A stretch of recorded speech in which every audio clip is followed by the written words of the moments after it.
The American Crisis is a pamphlet series by 18th-century Enlightenment philosopher and author Thomas Paine, originally published from 1776 to 1783 during the American Revolution. Often known as the American Crisis or simply the Crisis, there are 16 pamphlets in total. 30 numbered pamphlets were published between 1776 and 1777, with 3 additional pamphlets released between 1777 and 1783. The first of the pamphlets were published in Pennsylvania Journal. Paine signed the pamphlets with the pseudonym, Common Sense. The pamphlets were contemporaneous with early parts of the American Revolution, during a time when colonists needed inspiring works. Paine, like many other politicians and scholars, knew that the colonists weren't going to support the American Revolutionary War without proper reason to do so. They were written in a language that the common man could understand, and represented Paine's liberal philosophy. Paine also used references to God, saying that a war against Kingdom of Great Britain would be a war with the support of God. Paine's writings bolstered the morale of the American colonists, appealed to the English people's consideration of the war with America, clarified the issues at stake in the war, and denounced the advocates of a negotiated peace. The first volume begins with the famous words, "These are the times that try men's souls." Themes. The first of the pamphlets was released during a time when the revolution was still viewed as an unsteady prospect. Its opening sentence was adopted as the watchword of the movement at Trenton. The opening lines are as follows. "These are the times that try men's souls. The summer soldier and the sunshine patriot will, in this crisis, shrink from the service of his country. But he that stands it now, deserves the love and thanks of man and woman." The pamphlet, read aloud to the Continental Army on December 23, 1776, 3 days before the Battle of Trenton, attempted to bolster morale and resistance among patriots, as well as shame neutrals and loyalists toward the cause. Tyranny, like hell, is not easily conquered. Yet we have this consolation with us, that the harder the conflict, the more glorious the triumph. Along with the patriotic nature of the American Crisis, it displayed Paine's strong deist beliefs, inciting the laity with suggestions that the British are trying to assume powers that only God should have. Paine sees the British political and military maneuvers in America as impious. For so unlimited a power can belong only to God. Paine states that he believes God supports the American cause, that God Almighty will not give up a people to military destruction, or leave them unsupportedly to perish, who have so earnestly and so repeatedly sought to avoid the calamities of war, by every decent method which wisdom could invent. Paine takes great lengths to state that Americans do not lack force, but a proper application of that force, implying throughout that an extended war can lead only to defeat unless a stable army was composed not of militia but of trained professionals.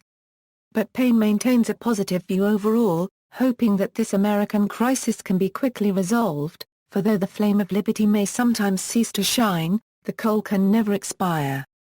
Contents. The Crisis number 1 starts out with the famous line, "These are the times that try men's souls," and goes on to talk about how Britain has no right to invade America, saying that it is a power belonging only to God.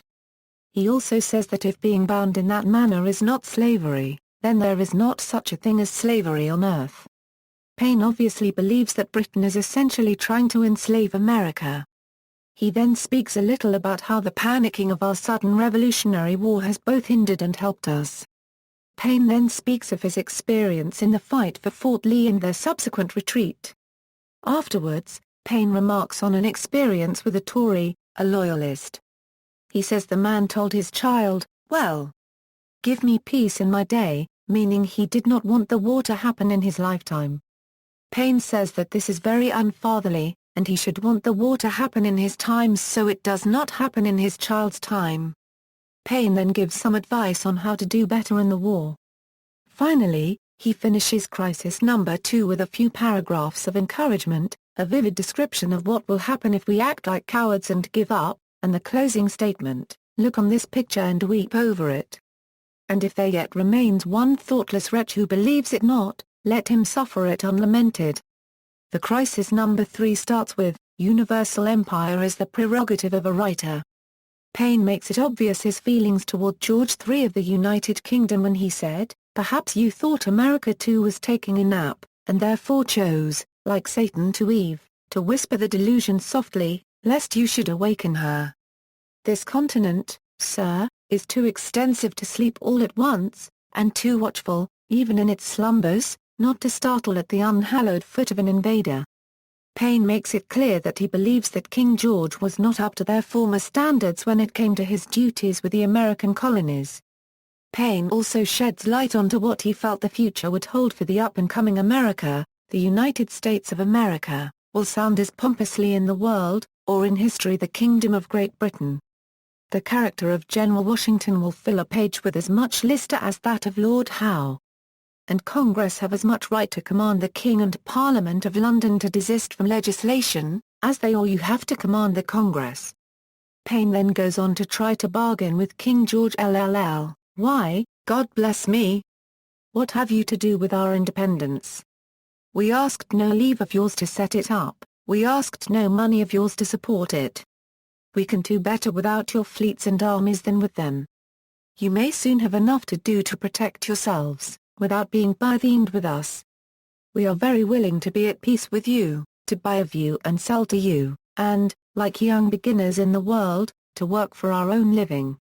Therefore, why do you put yourselves out of cash, when we know you cannot spare it, and we do not desire you to run you into debt?" In the conclusion, Paine explains that he believes that "I consider independence as America's natural right and interest, and never could see any real disservice it would be to Britain." Common Sense Pamphlet, The Age of Reason. References. External links, full text of The American Crisis at ushhistory.org.